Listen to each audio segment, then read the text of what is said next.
Do you have rights or do you have agreements in a free society?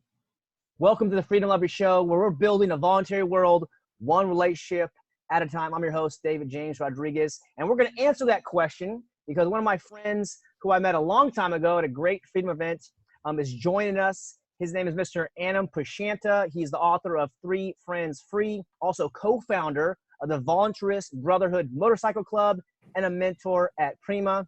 We'll be able to talk about these things throughout the show, but you might have seen him. So first of all, welcome to the show, Anam. Thanks, bud. It's good to be here with you. Yeah, we've known each other for like 6 years at least, meeting at Anarchapulco and connecting about the topic of children. So he's an advocate for protecting the minds and bodies of children as well. And so this conversation, I think we'll go through a lot of different topics, mainly freedom, productivity, action, philosophy. And I think the timely question, which I think sparked this conversation, is the rights versus agreements, because I've seen him posted online and I consider him a friend and I just have questions. So I really want to understand, because being a transformational human being, as you probably are also, we just make stuff up and we apply meanings to our world that they really don't have any history. I mean, we're trying to figure out where we came from, creation and human life in general, and previous civilizations. I mean, this is an amazing experience to be in this body.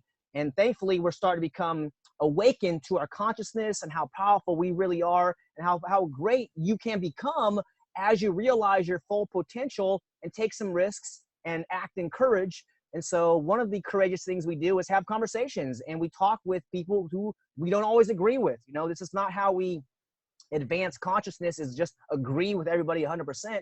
We have to refine the ideas.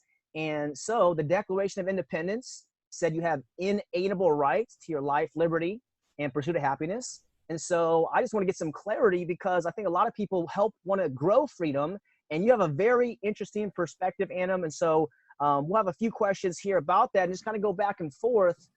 So what is the concept that you're bringing forth, and why is it not rights, or why is it agreements? We'll start with those couple questions.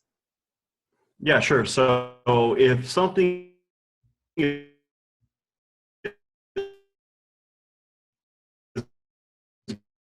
going to, and one is in the concept world, or measure like the validity of a concept is to reflect on how well it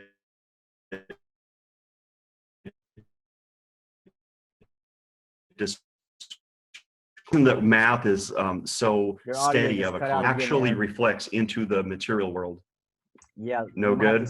Yeah, the audio just cut out. I lost probably about 80% of that. Seriously?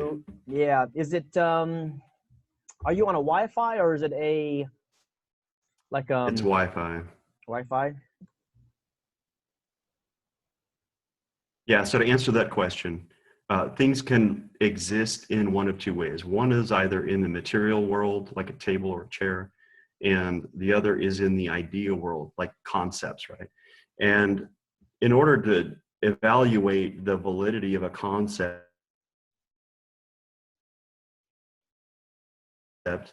we reflect. Math has been with us for such a long time, because 2 + 2 is 4 in the idea world and in the material world. And the concept of rights, conversely to math, doesn't actually just mean this. Sometimes they mean, it's usually used in one of 5 ways that I've measured. The one that's really common for Americans is this kind of magic force field.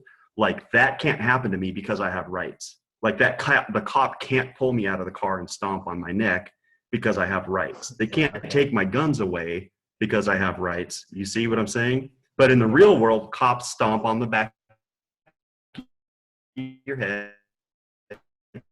You have this magic force field about isn't really in the real world. Yeah. So therefore, maybe as a concept that's supposed to describe something in the real world, it's not valid. The other way that people use the word rights is as their idea of morality, or they use it in term, like in conjunction with right and wrong. If I can do something and it's not wrong, then it's a right. Like if I can swing my arm, uh, so this is really tricky because people do not agree on morality. Yeah. They don't agree on their idea of right and wrong. As a matter of fact, two people who agree almost have the same political philosophy will start to disagree on what is right and wrong in all but the most basic of examples. If you say it's bad to murder someone, well, that's not even a good example because that's post-conditional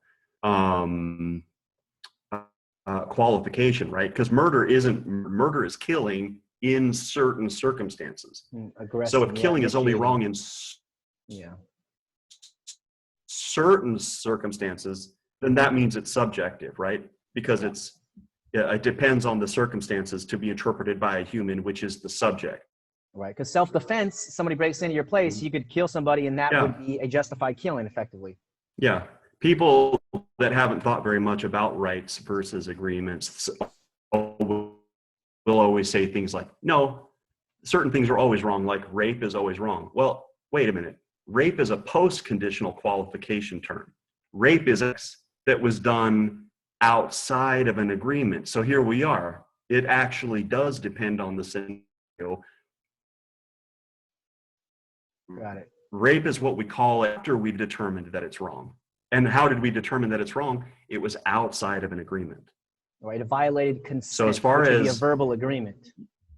And consent comes from agreement, or exactly. So the third way that people use the word rights is just to talk about their preferences, like the way they wish society would act.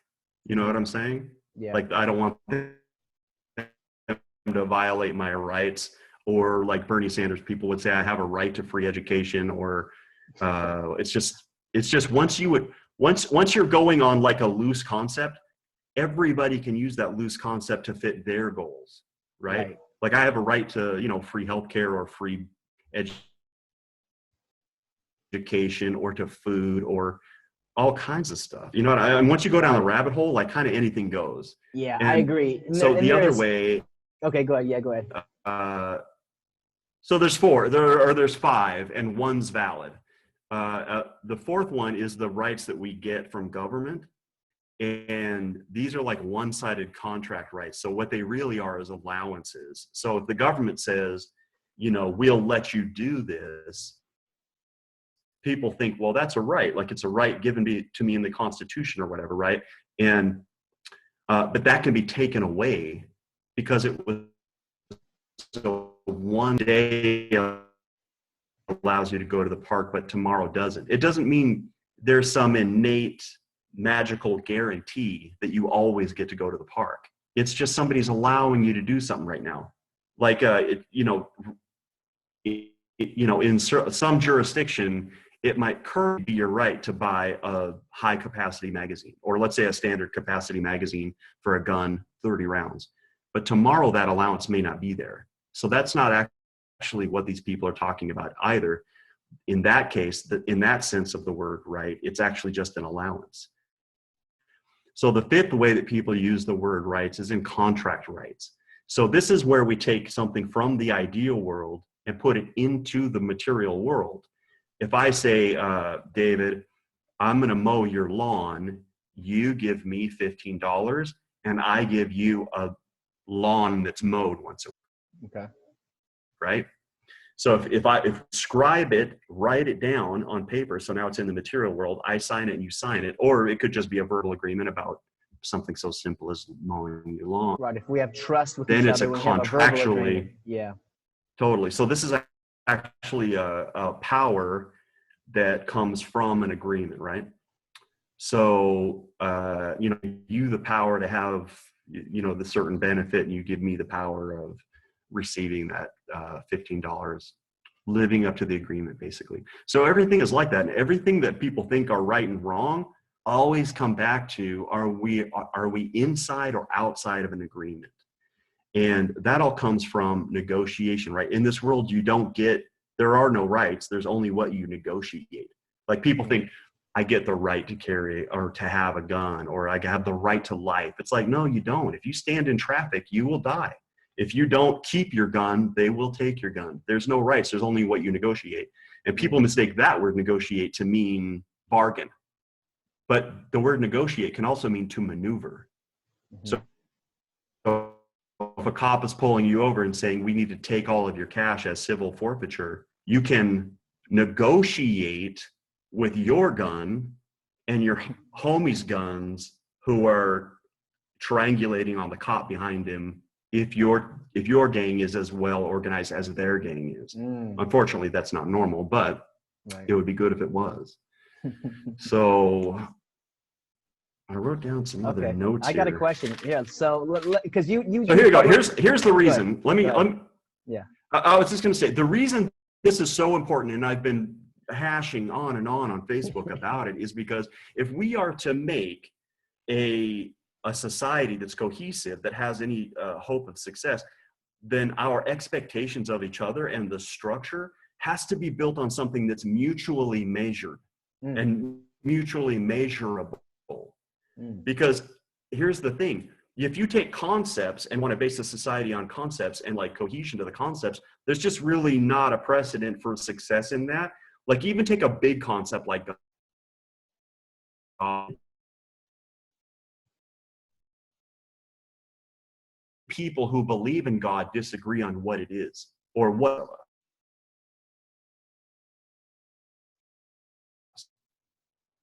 of like morale, just how you should act.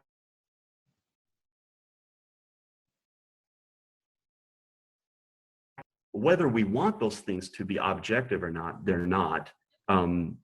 They are interpreted differently by different people, and they're always going to be. And that's because, well, for a million reasons. But the way to make a society chance of working and can be based on consent is that we have something that's mutually measurable so that we can mutually understand and then offer our consent. You can't consent to all the ideas if I were to put them on paper, you would put your interpretations of those ideas on your own piece of paper. They would not match up. And that's why our ideas that we're going to share or have to abide by as we interact have to be on either the same verbal agreement or the same something to be mutually obligatory. It has to be mutually measurable. Got it. And so since I'm all about trying to make a society that has a chance of success, because it's voluntary and therefore mutually beneficial to know what to expect. So here's the negative. Here's the inverse side of it, right? People say, well, I got a question when you can get a you can't make an agreement about everything. It's not efficient to go and try to make an agreement with everyone you might interact with. Well, no, but you're always outside of agreements with people. So if you don't know someone yet, you just now walk up of rights or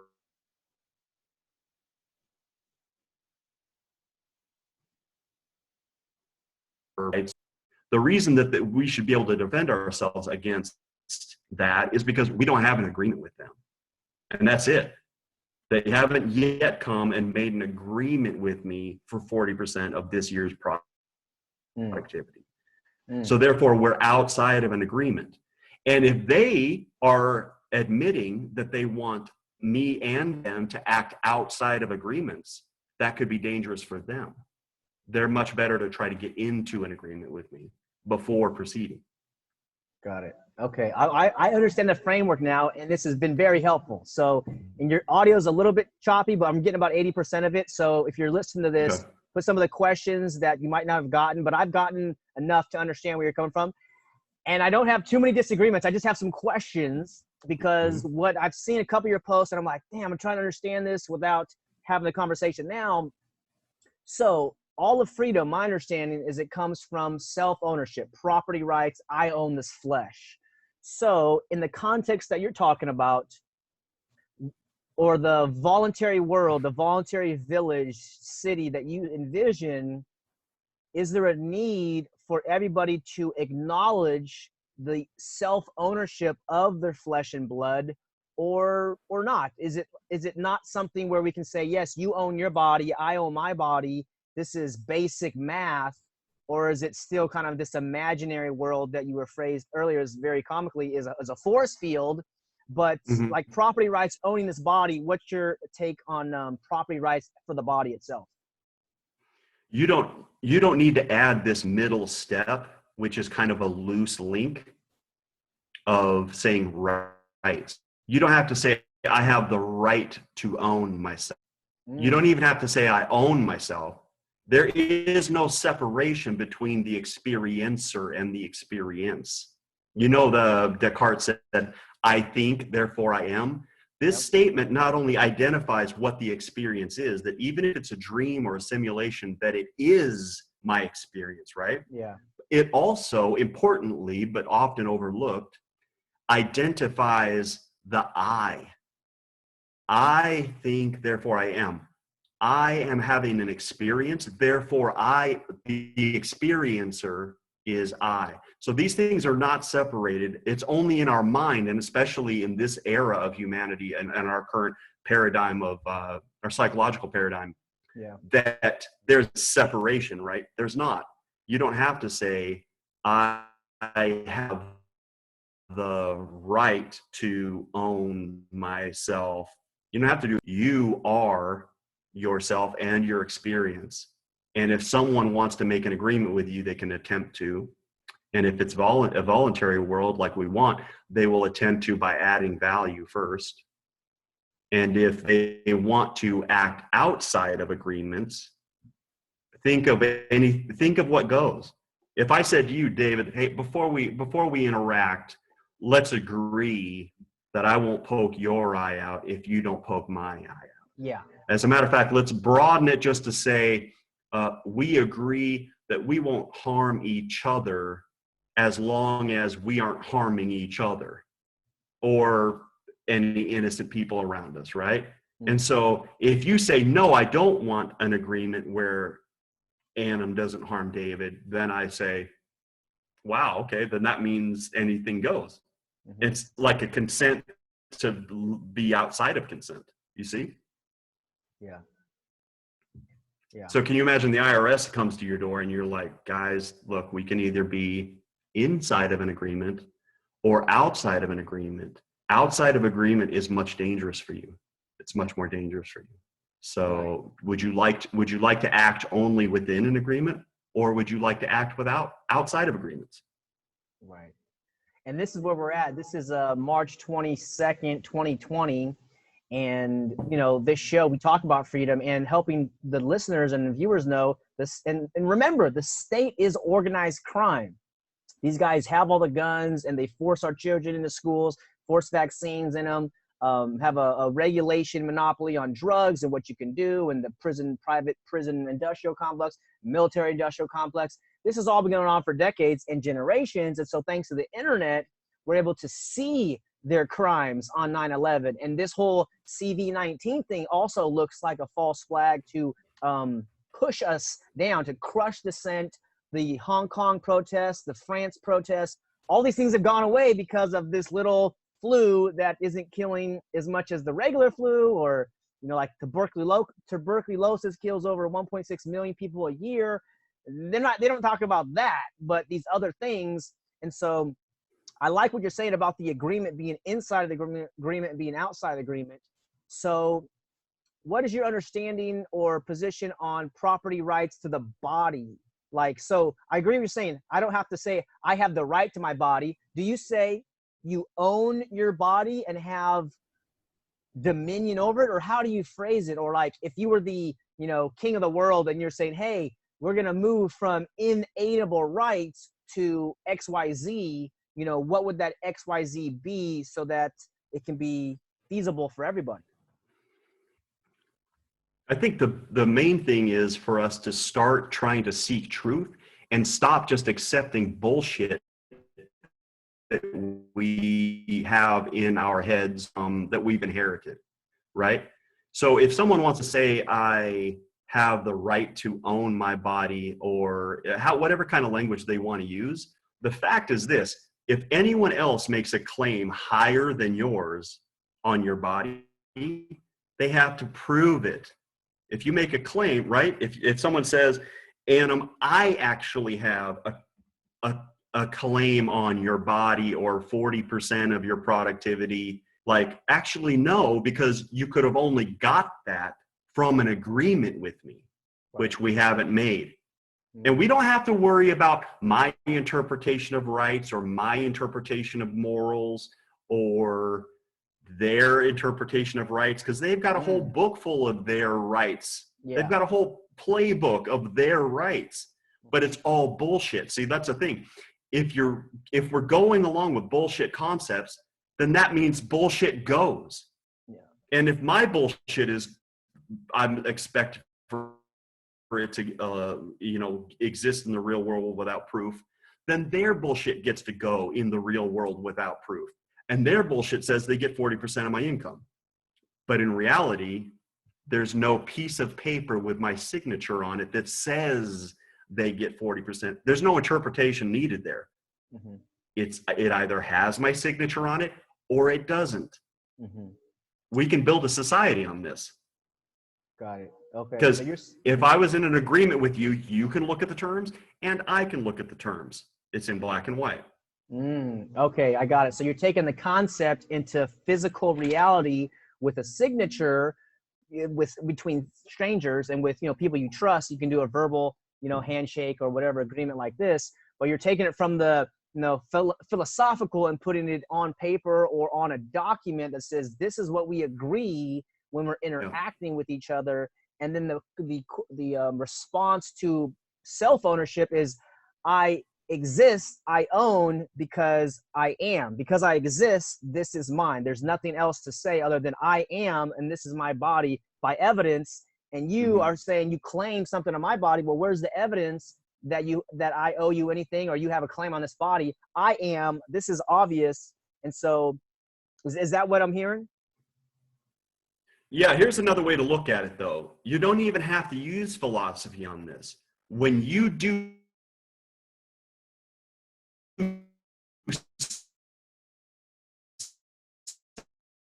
self-defense, not that you have a right to not defending yourself. If we got rid of the bullshit, people would have to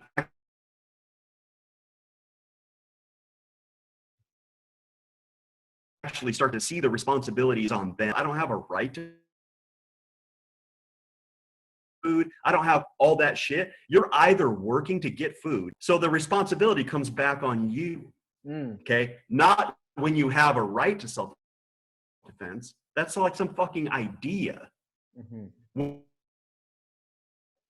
you do defend, what gets defended? When you rifle in defense of yourself, or if you raise your rhetoric in defense of yourself, or when you raise gets defended. This right here. It doesn't need to be overly philosophized about and then become controversial amongst all the people discussing it. We go too far down the rabbit hole, and then everybody's ideas get a place. We need to aim that for a lot of things so that we can become productive. When someone comes to me and says, hey, give me your wallet, I don't need to worry about if I have a right to defend myself because of the concept of self with the classical music in the background. And no, I raise my sidearm in the presence of their switchblade, and I say, no, I either do defend myself or I don't defend myself.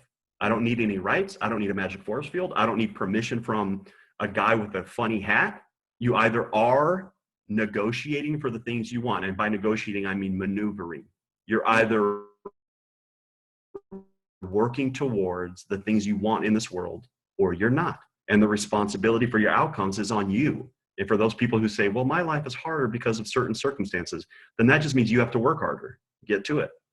You don't have a right for people to be nice to you. You don't have a right for free education. You don't have a right to live a long time. You want something, you have to try to make it happen. And that's all there is to it. This really needs to get simplified. Yeah. Got it. Well, yeah, simplification is super important. So that we really measure like agreements. Got it. Okay, I got it. And for the people who have questions, please put the comments below because he's cutting out a little bit. But I'm still catching what you're saying, Anam. I appreciate it because you might be onto something, dude. This is really powerful. I'm really starting to see. So instead of saying I have the right to this body, say I own this body, or say, or I am this body. I am this body. I am this body. This is my body. I am this body. And instead of saying, you know, you can't take away my right to my life, is that another way to phrase it is, I don't have any agreements with you. Who are you? Where is the evidence of our agreements? We have no agreements. And so because I am a individual, whether child of God or universe or nature or sovereign, whatever you say, is that I am this body, I own this, and I don't have any agreements with you, so peace to you because I'm in the right, because we have no agreements. I'm not breaking an agreement. You're actually infringing on my, what would they be infringing on? Help me out with this one. What are they infringing on? You traveling or you?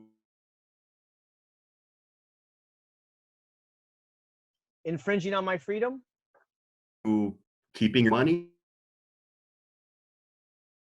Right. Or you, what are they infringing on?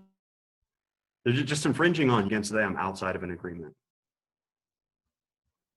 It's that, it did all come through audio? A little bit, yeah. So let's talk about the travel, because I did have an interaction with the cops recently and it was very interesting, and I may upload that video later after the court case. But the point is that traveling. So instead of saying I have a right to travel and I don't need your little piece of plastic that gives me permission to travel, is that I am traveling and you are inhibiting my travel. And then what? I really don't know what at that point what to do, because they had all these guns and it's just like I had to submit, you know? Yeah, so let's look at actually what happened, because that are not real. So what really happened? Am I with you still? Audio? A little bit. Yeah, I got okay. Okay, so what really happened is there's a gang that's highly organized and they wanted to stop you and extract money from you. If you want to keep traveling, you have some choices. One is you develop your own highly organized gang, and when someone tries to stop you, you try to stop them from stopping you. See, do you see how everything I just said is actually in the real world? Yeah. The other thing you can do is you can buy their little piece of paper that is, or their little piece of plastic that is supposed to make it easier for when you interact with them. So when the mafia comes, you can either pay them the protection money, which just makes it easier for you, or you can develop your own mafia to stop them. Yeah. So see, this is the real world, and it puts responsibility back on you. Yeah. When we talk about a driver's license as if it's a requirement to travel, when we talk about rights at all associated with their authority that comes from, for the most part, they're magical costumes. Yeah, the Constitution. The authority comes from the Constitution and the state constitution and the code, vehicle code. Yeah, and the fact that everyone else believes in their costumes. Right. But in reality, man, their authority comes from their gun and their ability to get other guns to get on the scene really quickly. Dude.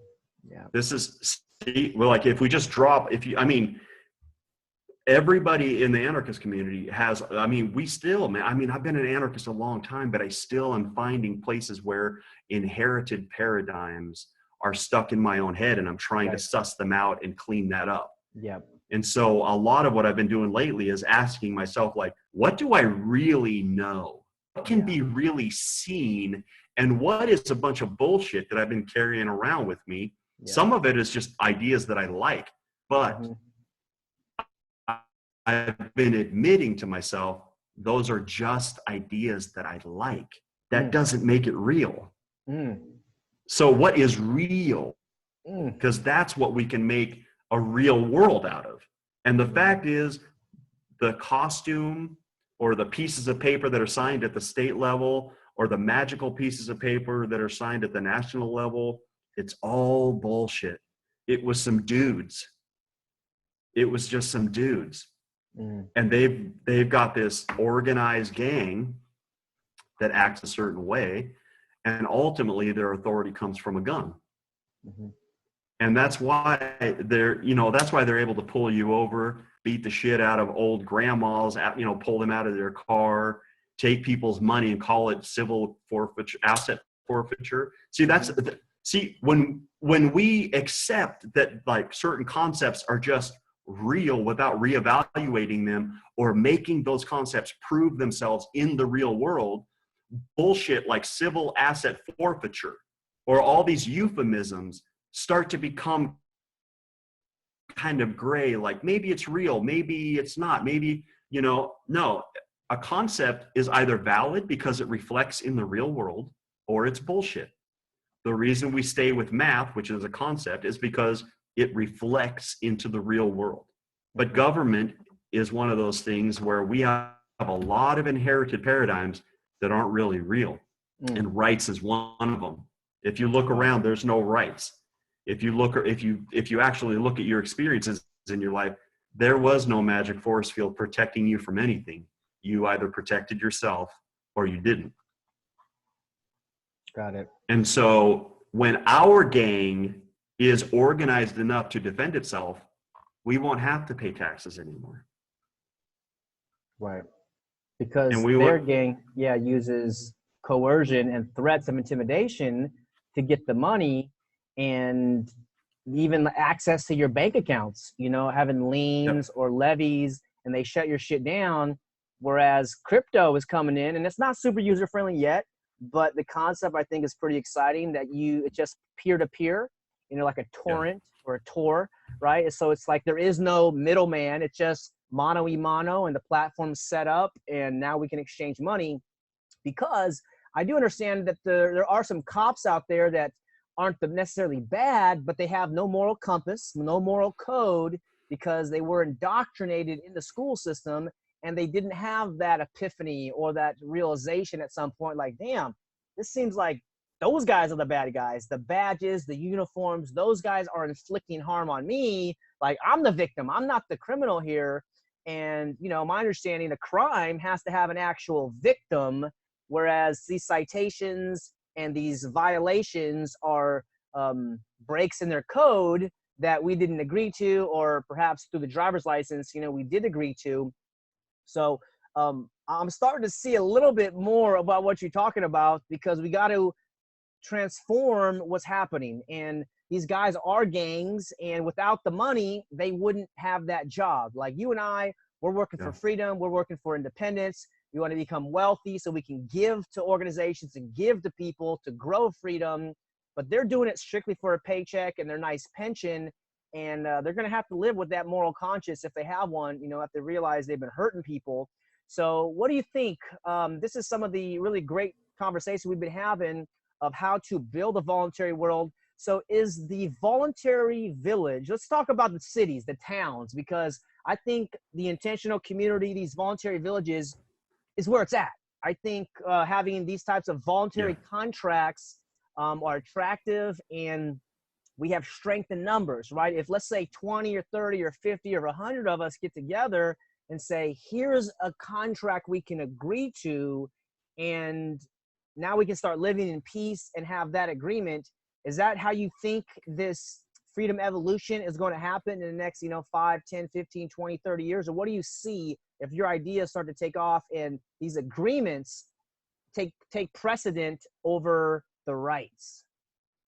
Yeah, so I think that in order for any idea to move forward in the world, and if you look at history, this is definitely evidenced, is that ideas need money to move forward. And we kind of have two different groups of people. Everybody's going to hate hearing this, but in anarchism, we have the productive class, and then we have fans of anarchy. And in my opinion, if you're an anarchist and you aren't doing something to secure time freedom and financial freedom so that you can have time and extra money to put into your ideology, to create something that helps free humanity, then that's what you should be working on right now. You should quit being so selfish to just work at 7-Eleven and make enough money to barely make your own payments. There's nothing more selfish than being poor. If you have the ability, a brain and a body to go out and make more value, you better start doing that, because we're going nowhere with everybody being a bunch of fans of anarchy. We need to start having it. We need to start having more and more people join the productive class. That's why I teach anarchists about real estate investing. But so I read this. I read this really cool book recently called Free and Private Cities, and it basically talked about all these competing cities that are operated with user agreements. Like the city like manager is a business, and wow, he does the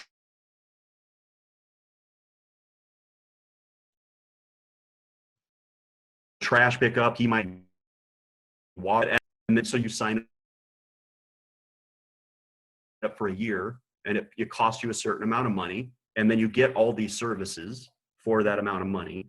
And then if you hear about the next town over, actually, then you moved, right? So I think that what needs to happen for us is that 10 to 20 to 30 wealthy anarchists need to go secure a piece of land and sovereignty from some poor country like Honduras or whatever that would benefit to see like a special economic zone carved out of their territory. And we have some kind of an agreement with them that allows us to run the place the way we want to, and then we could just base it on consent and minimal interaction from any kind of like centralized authority. Like we could have almost no centralized authority. The only centralized authority might be we supply the water, or even nothing could be figured out how to do privately.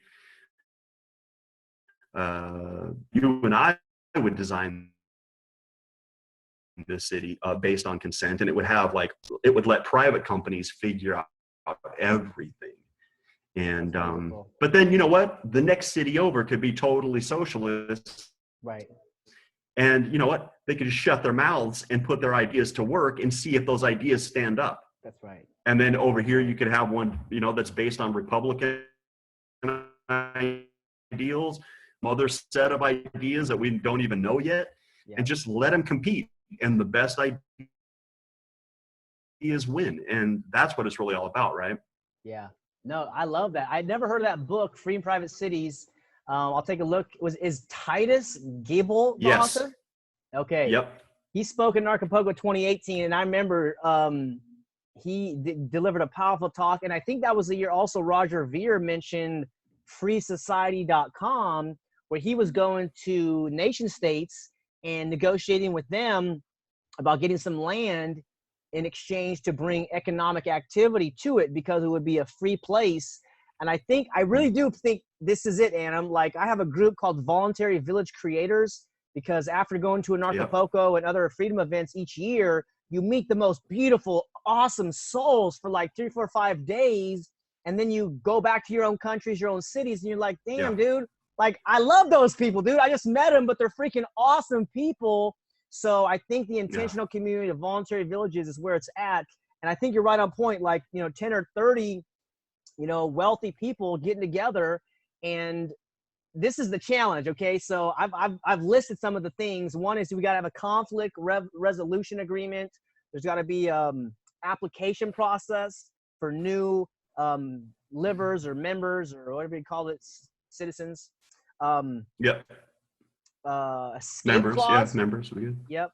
Escape clause. So if somebody's not feeling it for some reason, they need to have ability to leave after like 6 to 12 months or something like that. And I can't remember some of the other things that I've listed here, but I'll post them below in the comments. But the idea is that like we just want to be free because these guys outside of us are imputing their coercion and violence on us, and we have no agreements with it. So I'm really glad we're talking, because this is powerful what you're talking about. Whereas the Declaration of Independence was a great document 250 years ago or so, you know, where it's like, hey, we declare independence. And the funny thing in there, it says it's governments are instituted by the consent of the governed. And you're like, I didn't give my consent to that, you know? So stepping into the evolution of personal responsibility. I'm responsible for my life to create and negotiate and make agreements, make contracts with people in this intentional new world. And it's difficult to do it in the statist paradigm, which, you know, like people don't even know what's going on and they don't have no idea that they are owners of themselves.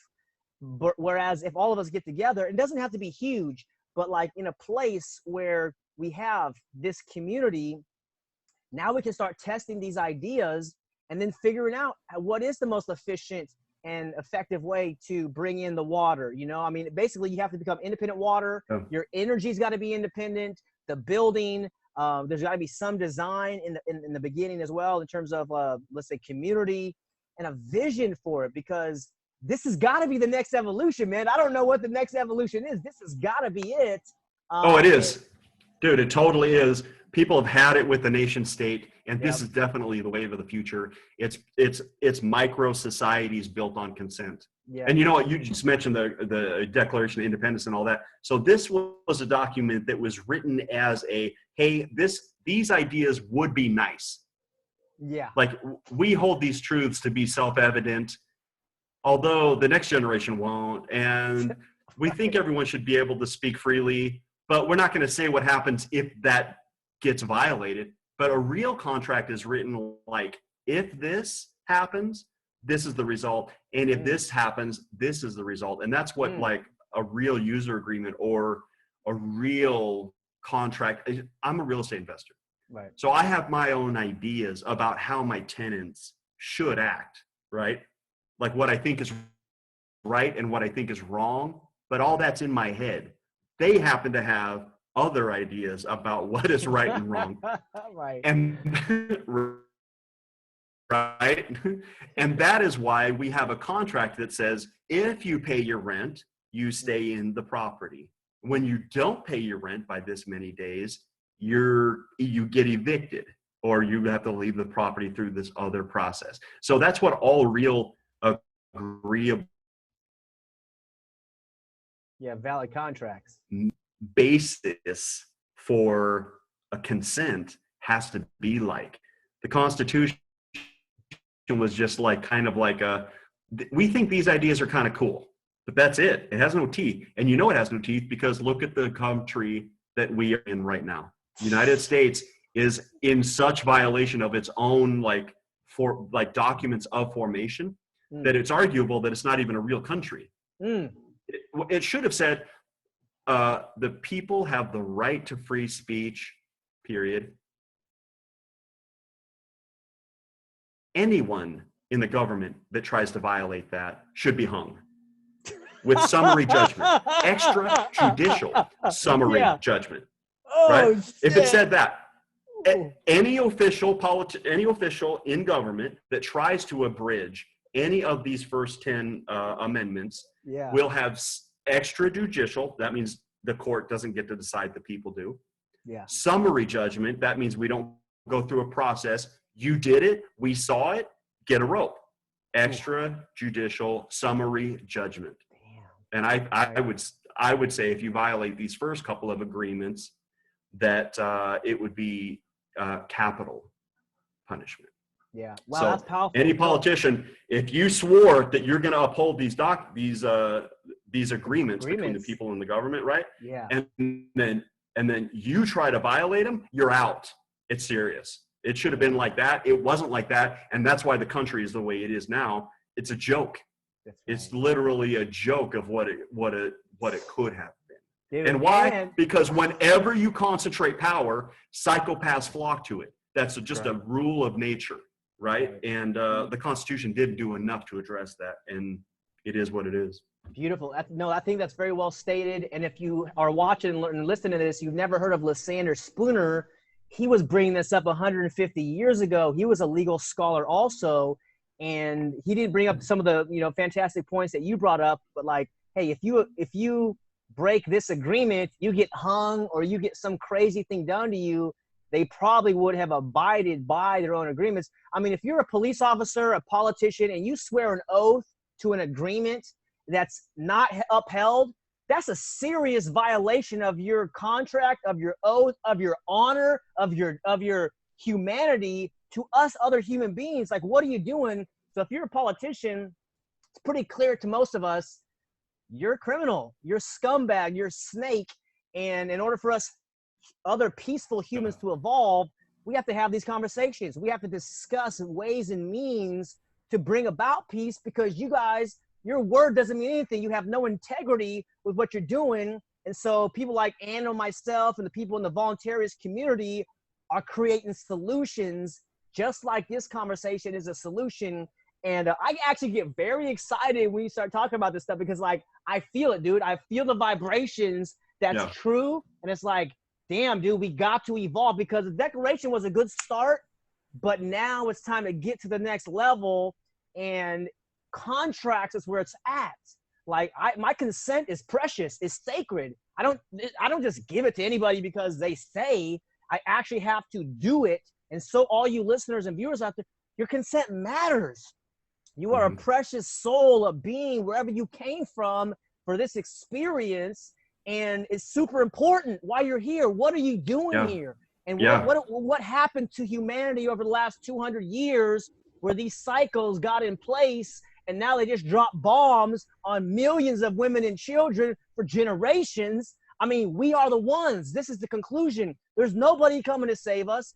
Anam's talking about personal responsibility. So am I. Remove your kids from the schools. Get your wealth in order. Build your business, because we got to do this. This is the way we're going to evolve to where freedom and peace and prosperity exist. Hey, the monarchy evolved to the Declaration of Independence, and now we're at the next stage. And now, because they lost, the cabal lost the monopoly on the media for 10 or 20 years with the internet, we're able to talk about it. So I want to encourage you out there to speak boldly and be courageous in your actions. We outnumber these guys. And whoever knows what this CV-19 or thing is happening, we don't know yet, but it's unfolding. We're seeing it. So they're trying to clap it down. And I want to get your opinion on this, because, we have a few more minutes here. We touched a lot of important subjects. What is your take, Anam, on what's happening with CV-19? And is it too early? Here we are towards the end of March. Is it a little bit early to evaluate, or can you kind of feel what I feel is like an economic collapse? I feel it's a protection of the Federal Reserve and the banksters, but I'm still a little bit uncertain too. I don't know what's really going to happen. Have you made some estimations about what we're seeing right now? Yeah, so lately I've been trying to eradicate myself of all my own bullshit ideas, right? And so the real answer is this: I don't have enough information yet to really have an idea of what's going on. I've heard that some people are getting really sick, and I've heard some other people that have gotten it and didn't get severe symptoms. So I'm being careful, because it's less expensive to be wrong about being careful than it is to be wrong about being careless. Yeah. On this topic. So if I stay in my current location with my wonderful woman and our supplies, and it turns out that it's nothing, then that's fine, right? Right. I actually work from home. She works from home anyway, so for us, it's not too different. Nice. But the reality is that, man, the real answer is that I don't have enough information yet to know what's going on. But here's something I do know. the government usually doesn't waste an opportunity to fuck us. 100%. So let's keep one eye open about that and try to see what, this may be manufactured, it may be deliberate, or it may be something that actually just got out. Yeah. But either way, they might use it in order to get more power. Yeah. So we need to be cautious. And those of us that have the time and the money need to start connecting with each other and organizing to try to stay one step ahead of what they are up to. We're already 200 years behind what the government is up to. That's right. Okay, from the Constitution to where we are now, and all of that degradation. What we really need to start doing is stop asking what the government is doing and then having that be the end of the conversation. We need to say, what is the government doing? Okay, that's right there. Now, what are we doing to them? That's the important question. That's right. What are we going to do to them? And it might not be anything direct, but it might be something like, you and I are very interested in homeschooling. Building up homeschool support programs and materials and networks is something against the current paradigm of government, right? Bitcoin is another thing. Forming tribes that can support each other and defend each other is going to be huge in the future.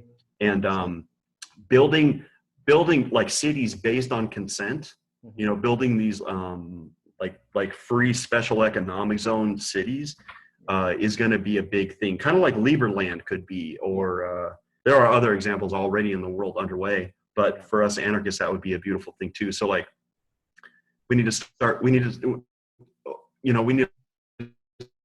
maybe spend a little less time on Facebook unless you're on the Prima website learning how to invest in real estate.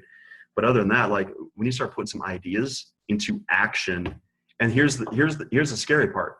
Our ideas in action are going to be a threat to the current paradigm. Yep. So along with the building up of our ideas and materializing our ideas, taking them from the idea world into the material world to prove if those concepts are valid or not, we will also have to up our game in mutual and self-defense. Yeah. Just like anybody else who's ever opposed the current system. I'm thinking of Kennedy right now. We use Kennedy as a verb. Don't get Kennedied. We need to start asking ourselves, who is the threat, and how do we develop enough motivation for them to leave us alone? There's only two real motivators in the world for humans: pleasure and pain. If it hurts them as much as it benefits them to attack our free and private city that we try to build, then they won't. We could skip a lot of philosophy and a lot of bullshit that hasn't been proven in the material world, and we can just kind of look at some things we already know. If we have a way to hurt them, if we can make it so that attacking us hurts them as much as it would benefit them or more, then they won't attack us. There won't be any economic hitmen coming for us. There won't be any other sneaky backdoor CIA coup d'etats. I'm thinking of Libya right now. Yep. That's it. The problem is this: there's all these guns pointing out, and there's not enough guns pointing in. And it doesn't have to be a physical gun; it can be all kinds of defense mechanisms. But I remember back to David Koresh and the Branch Davidians. Like, they were completely playing a defensive game.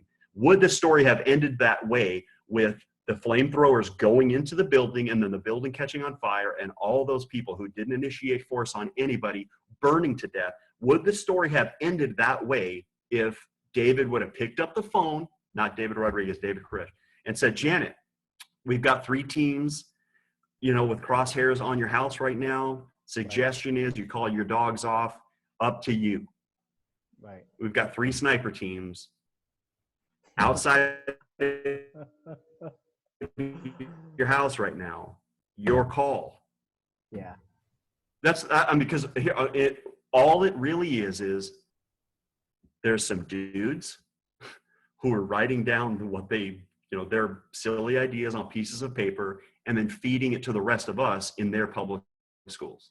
Yep. And then we grow up having to either go along with it or deconstruct all this bullshit, and it takes a long time. Yep. Absolutely, man. We're de-schooling is the term. Unlearning, deprogramming. And again, one of the other great speakers who I learned from in Acapulco was a guy named Jim Bell. The Jim Bell Project is to crowdfund cryptocurrencies and anonymously assassinate violent aggressors. So that would have been a way now if the Waco situation happened now. And you bring up a good point. If we have to raise the risk of these guys being violent provocateurs and aggressors against women and children, where it's like, you know what?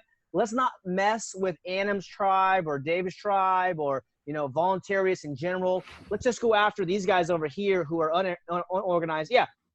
Look at this. Hey, the Voluntarist Brotherhood Motorcycle Club has got to be the best club on the planet right now.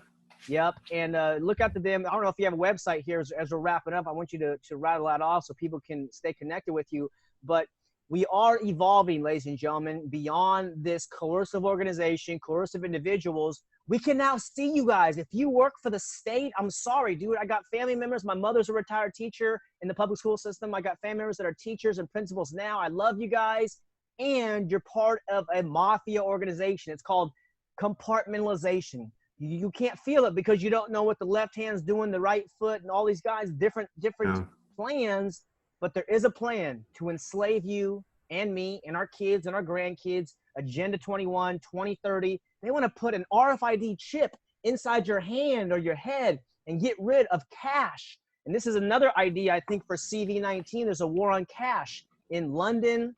And I think in LA, I had a couple of friends saying that they're no longer accepting cash. And again, they're trying to, like you said, they don't waste the crisis. They're going to conflate as many things as they can to bring in their tyranny and bring in their oppression. And as us free-minded individuals, we can take a step back and say, you know what? I don't have any agreements with you. And I own this flesh. I am this. And so back up. And so we got to organize. We got to start associating with peaceful people, finding our tribe online, and then getting together, whether it's at events or maybe going camping together, go spend some time. We're going to do some freedom barbecues this year in California. Maybe you yourself in Nevada or Washington or wherever you're at in the world, my friends, Florida, New York. But we're starting to realize these guys at the top, they're not at the top. They're at the bottom of the lower moral code. And they've been attracted to easy money and to controlling people. Some of the things I hear these politicians say is just disgusting. So we don't got to participate in their system. We transcend their system. We make their system obsolete by us taking action, by us producing. And so there's support groups like Anam's group, Prima, doing with real estate investing. I got the homeschool leader group. We got the voluntary village creators group, where we're actually formulating the plans to do this in actual reality so that we can win. We believe humanity is going to win. There's going to be a time of tribulation, which we might be seeing this spring and this summer, 2020. But I believe there's going to be blowback. The famous concept from Ron Paul. They do all this war in Iraq or Afghanistan, and then there's blowback from them. And they're not trying to kill us because of our freedom. They want to kill us because we're killing them. And when I say we, I mean the state, the federal government. That ain't we. Those are some other individuals. They stole our money and they fund their tanks and their bombs and they're doing that with our compliance. We just give them our money. So some of the other solutions that I have before we cut loose here, because I think we can go long, is a lady named Jackie Fig, a guy named TJ Mars, and a guy named Payman Matahede. They're dealing with the legal aspect of it, the law. And so I want to ask you, and I'm dealing with real estate, because I used to be like a refinance guy back in the days a little bit, and there's all this paperwork. Do you deal with lawsuits of suing individuals, or what have you seen in terms of the world of law and legalities not so much with tenants, but with the state or the organizations? I mean, do you sue people, or how do you deal with conflict in the legal realm? Yes. If you adequately describe what will happen in your contracts, then the resolutions for performance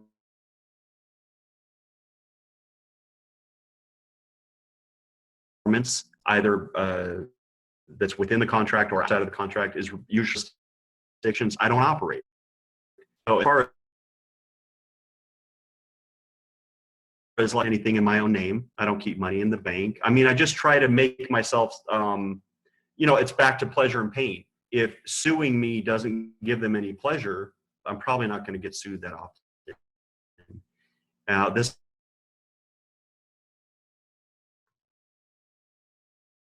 audience as an alternative to playing the game, because I think if you go into a courtroom, you lose, no matter who you are. The judges and the lawyers win, but the plaintiff and the defendant really pay something to participate in that system at all.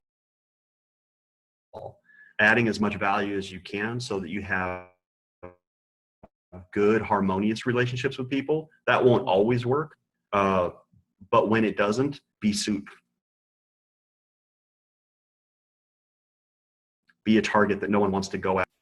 I mean, that's pretty limited advice, but and it's not really financial advice, but everybody's situation is going to be different depending on their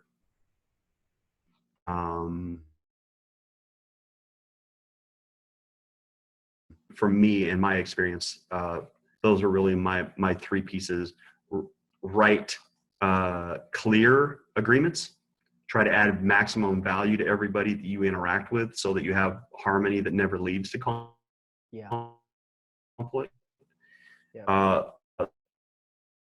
So a reason, don't have a motivation for people to sue you. Yeah, that's good. Yeah, that's very nice. And just in wrapping up, and I'll give you a few minutes here if you want to say something else at the end here, Anna, but I just want to thank you guys. If you made it this long in the conversation, you're somebody who cares about freedom, and you're my hope. If you're watching this and you're grasping the concepts that we're discussing here, or even just entertaining the ideas that this is the truth, or this is something that can move humanity forward, I got so much hope and respect for you and building relationships with you. We don't know how everything's going to turn out, but I believe there will be these tribes, these voluntary villages, these private cities that are going to be popping up. And some of them are already, they're hard to find. You're not going to see them on the mainstream news. But this is the time where we got to start producing media, whether it's video or audio or text. And we got to be proactive in reaching out to people, especially people we want to have good relationships with. Anna mentioned a great strategy, which is giving value. A lot of times in schools, we go there when we let people dump their status indoctrination on us. But in reality, we got to go out and help people understand freedom. And this isn't something you convert people overnight. I kind of think of myself like Johnny Appleseed for freedom, and I'm planting seeds. I used to think to believe I can convert somebody with my logic, with my reason or fucking energy or anything like that. I concluded I just love people. I love my family and friends. I'm planting seeds. Those that want to come along and be a part of the greatest awakening of human consciousness and the transcendence of mafia organizations, coercive organizations, come along. Those that are a little bit hesitant or don't want to participate, not a problem. We still love you, but we have to move forward. It's not okay. All this criminal behavior that's been institutionalized, it's not okay. And brave, courageous people like Anam, his club and his mentorship, and some of the people watching this, we are the ones that we've been waiting for. And so the more I get to connect with you guys, whether digitally or online, I get a lot of hope. I get a lot of inspiration from all of you and from Anam out there. So Anam, is there any final words you want to share with the audience before we cut this conversation short for this evening? Yeah, man, I would just say that if people want to join a tribe of strong men with strong ideas and strong bonds, look for Voluntarist Brotherhood Motorcycle Club. on Facebook. If people want to learn about financial freedom and time freedom so that they can become an effective, productive contributor to the movement, message me about Prima, Paiseanta's real estate mentoring for anarchists. And if you want your kids to have an alternative idea to some of the bullshit they're going to hear about as they grow up, check out 3 Friends Free on Amazon. And those are really my contributions to this point. Beautiful. Yeah, thank you for taking some time, Anam, to help me understand a little bit more about your concept, the agreements versus rights. It seems like it has some legs, so hopefully we can connect again and discuss it further. And maybe some of the people watching will have some good questions. Put those comments in the area below, because we don't have all the solutions, but we have some feeling, some intuition of where humanity wants to go. And we are the people who are cutting the edge of consciousness with your support and with your love. And we're just going to reciprocate back with you guys. So thanks for joining us on the Freedom Lovers Show, where we're building a voluntary world, one relationship at a time. I got so much respect for you guys. We'll see you next time on the show. See you now. Bye for later.